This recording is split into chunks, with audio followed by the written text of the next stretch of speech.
What's up, everyone? You tuned in to another one. Alright, so City end up losing 2-0 to Chelsea here at Stamford Bridge. And you see the lineup, okay? So we got Kirsten, Kennedy, Greenwood, Layla, Park, Hasegawa, Jill, Mary, Shaw, Fujino.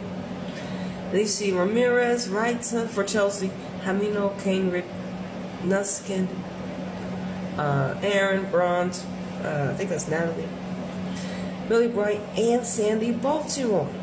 And I forgot about Yamashita in the goal for City.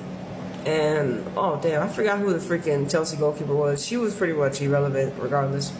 Didn't really have to make too much, not a lot of defense being played for Chelsea in this match. And I was thinking, I'm like,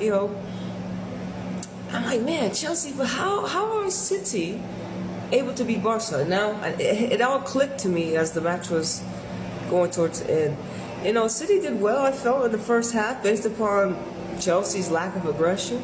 And as soon as the second half started, I started to see, I think they're cutting grass outside. So as soon as I start to see Ramirez get into a tussle with Greenwood, I was like, all right, it's on. It's about to happen. And Chelsea, they played, I think, very comfortably. I think City play so much of the same style. There's so much feel on just watching how City play because they have all this possession. And what they like to do and how they like to move. And with Chelsea, they sit back and as a team, attack. So the first goal, Ramirez, at first there was an opportunity for Ramirez. She kind of pushed off Hasegawa very easily. I was like, man, she was already making it known. And then the last little elbow, I don't think it was an elbow, but she was able to push Kennedy, and Kennedy right underneath Kennedy's arm, right underneath Kennedy's arm. And she fell to the ground, and I don't even think, even if she stayed on her feet to be with Ramirez, that would have stopped the goal. But it didn't help either. It didn't help that she fell, and Ramirez went to score a goal. It was a very nice goal as well. I think it was Alex Greenwood was the next closest player.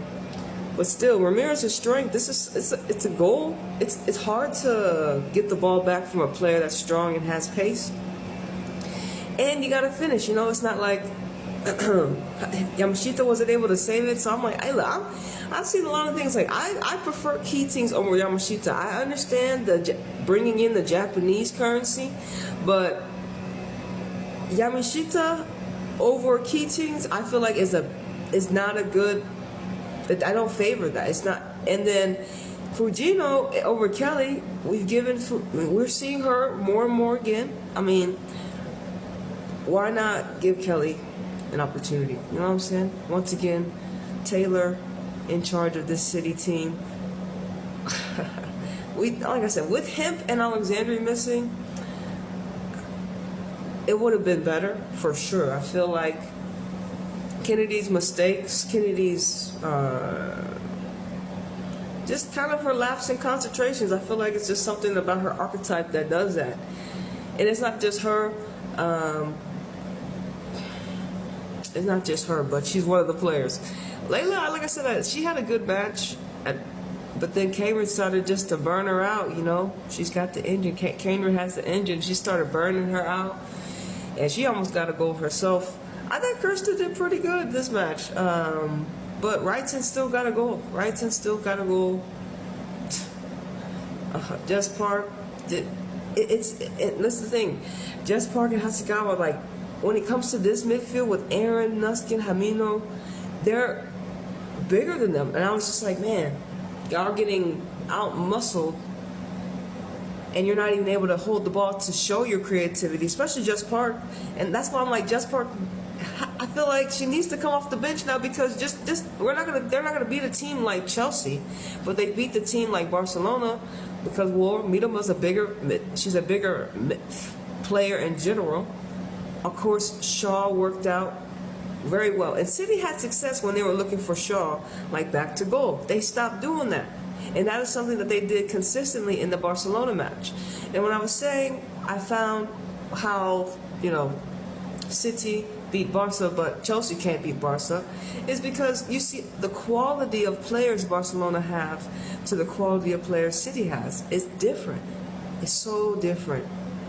And this is why the playing style City play is similar to Barca, and it got the job done. But what was the difference maker between that match was Bunny. And with this, Chelsea, they can play this. City can play the same way against Chelsea and win, but they need better quality players.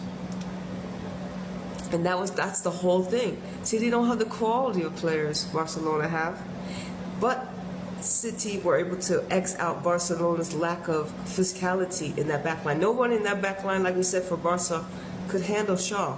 But you see this backline, Chelsea, they had not plenty, but Millie Bright was right there. And shout out to Baltimore. Baltimore had a great match. Honestly, she was an MVP. Even though I was really mad that it's ridiculous that she's playing in that position. Very influential. And City were not able to capitalize on that matchup. She did well, very well defensively, Baltimore. And I just like her as a player in general.